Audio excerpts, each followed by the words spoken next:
might call be. the other guy too. Yeah. All right, thanks, folks.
Can we mic you up? Is that okay?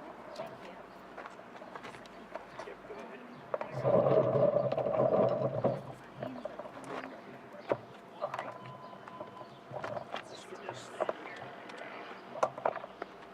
You're like, no, you're ready.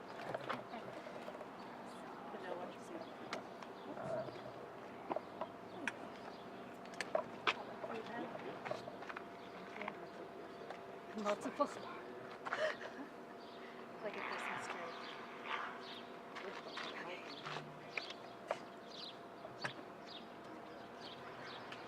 Ready?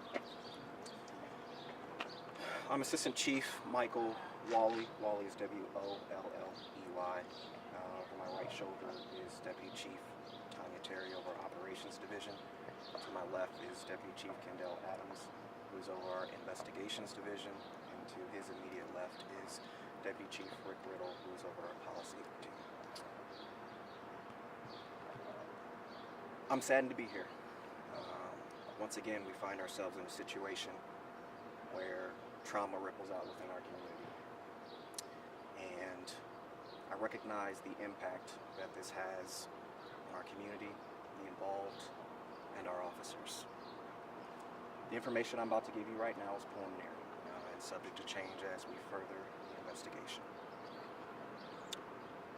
On Tuesday, July 2nd, 2024, just after 11:35 a.m., Indianapolis Metropolitan Police Department Southwest District officers responded to a report of a person shot in the 5100 block of West Vermont Street. Officers on scene encountered an adult male outside of the residence who was armed with a handgun in his hand. Officers utilized distance and immediately took cover behind nearby trees. Officers told the suspect over 16 times to drop the gun. Multiple officers reported that the suspect pointed a gun at them multiple times. At some point, 2 IMPD officers discharged their weapons. When officers approached the suspect, he had injuries consistent with gunshot wounds.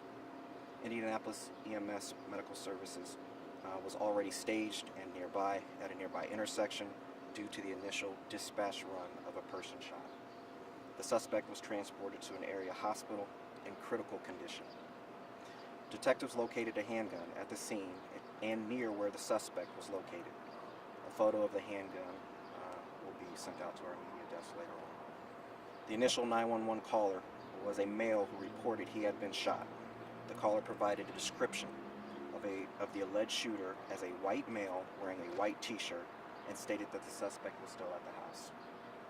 The suspect that officers encountered outside of the residence was a white male wearing a white shirt. The phone number of the initial caller belongs to the suspect. Detectives did not locate any evidence of another person shot other than the suspect. There were no additional calls of shots fired or persons shot other than the initial caller.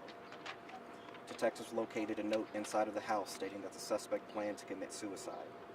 The suspect told medics that he shot himself multiple times and that he wanted to die. No officers or uninvolved citizens were injured during this incident. All IMPD officers were equipped with body-worn cameras, which were activated during the incident. The Indianapolis-Marion County Forensic Services Agency responded to identify and collect potential forensic evidence. The Marion County Prosecutor's Office responded to the scene and assisted with the investigation. Detectives are confident that there is no ongoing threat to the community. There is no suspect outstanding.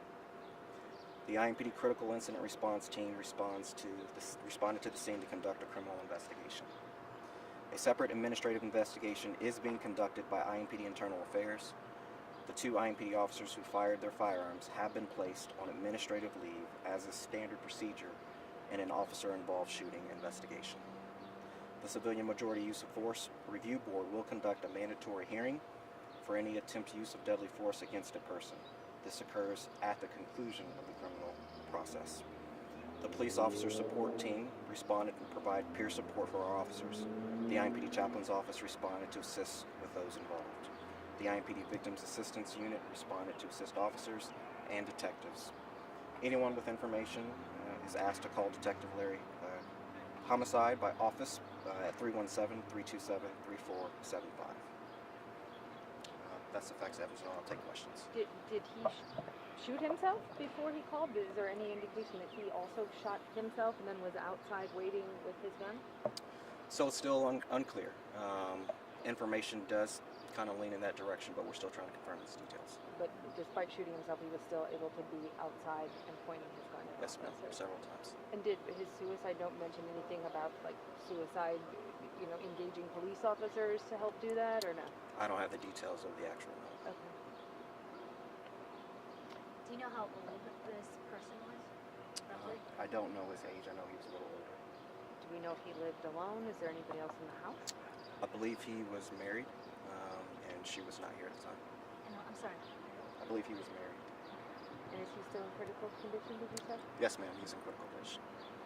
Chief, do you know if the officers actually shot the suspect, or is that clear at this point? So it's still unclear. We're still uncertain on whether our officers actually shot, but we plan on handling as if they did, going through the process and doing our due diligence to do a full investigation. How many officers did you say were here that had their guns drawn or had fallen back behind trees? I don't know the total officers that were here. I do know that 2 fired their firearms. One more question? Okay, thank you. Well, I guess any more updates today? Any more updates? If there are any more updates, it'll be through the PIO.